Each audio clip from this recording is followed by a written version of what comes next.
artificial intelligence will be essentially sort of a new species, or is a new species. So I think one of the biggest challenges, if I look at, say, civilizational risk, the risk to the future of humanity, birth rate is one of them. If we just don't have kids and dwindle away, that's one, which I've talked a lot about. The other is, there's always like potentially nuclear war, of course, that kind of thing.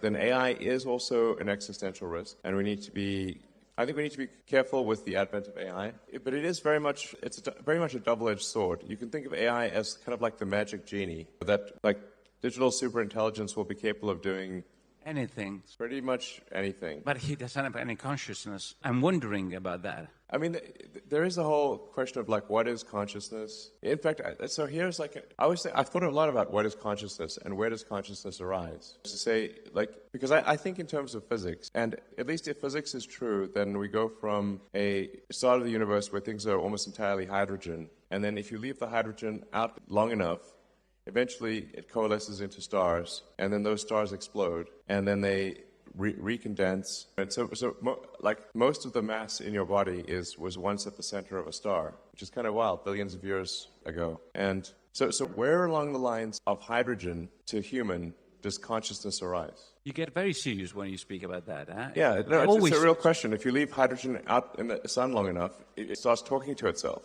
Here we are, hydrogen talking to itself. How to deal with that? So, if it is so important, how to deal, I mean, laws, personal behavior, how to deal with that artificial intelligence? It's a process, I mean, I think we need to keep a close eye on artificial intelligence. I mean, I'm in favor of some regulatory insight, just so that someone can at least be a referee. Like, if you think of any game, like there's always a referee for a game. For industries that affect the good of the people, there are regulatory agencies that oversee those industries. Anything that's dangerous is overseen by some kind of referee or regulator. I think we should have the same thing for AI, just to help ensure that it is beneficial. The good part of AI is that we are headed for a future of abundance. So AI and robotics will mean that there are no shortage of goods and services.